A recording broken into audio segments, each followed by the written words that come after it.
Hello friends. When you're reading about virology, you'll notice that viruses are often referred to as infectious agents. That's because scientists haven't agreed yet. Are viruses alive or not? So let's discuss it together. Viruses are non-cellular. They don't have cells. While the cell theory states that, number one, all living organisms are made of cells. That means for something to be living, it must have at least one cell. Number two, the cell is the smallest unit of life. That means the basic unit of structure, the basic unit of function of life is the cell. Number three, cells can only come from other cells. Cells can only come from pre-existing cells, from other already existing cells. Viruses violate the cell theory. Yet scientists are still debating.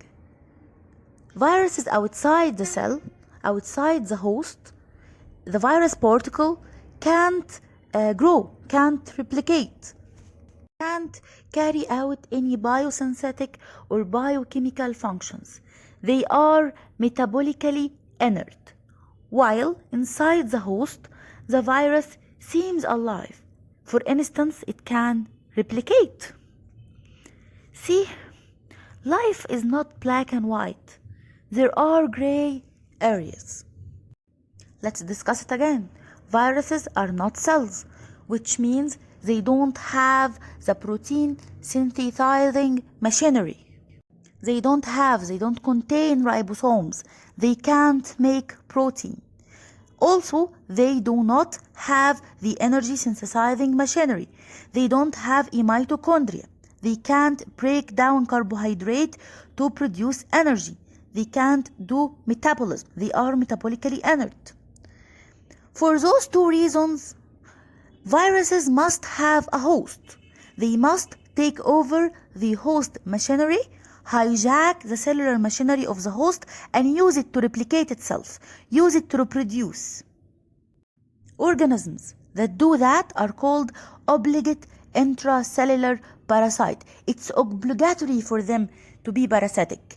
They cannot replicate independently. In this series, we'll be discussing viral genome. But before we go to non-cellular genetic material, I want to make sure that you remember, that you review cellular genetic material, nucleic acids, whether it's in eukaryotes or prokaryotes. Nucleic acids, there are two types of nucleic acids, DNA and RNA. DNA is deoxyribonucleic acid, while RNA is ribonucleic acid. So that really is very intuitive. The sugar in DNA is deoxyribose, deoxyribo. It lacks the O atom at position number 2. It lacks the oxygen atom at position number 2. While the sugar in RNA is ribose sugar, ribonucleic acid, ribo. It has the oxygen atom at position number 2. The bases in DNA, the nitrogen bases in DNA are adenine, guanine, cytosine, and thymine. While in RNA, it has almost the same bases. It has adenine, it has guanine, it has cytosine, but instead of thymine, there is uracil. DNA is double-stranded, while RNA is usually single-stranded. Let's look at a picture of a DNA nucleotide and an RNA nucleotide. The sugar in the DNA nucleotide is deoxyribose, only an H, while the sugar in RNA is ribose, it has an OH group. The base in DNA is thymine, there is the methyl group of thymine, while the base in RNA is uracil. It lacks the methyl group.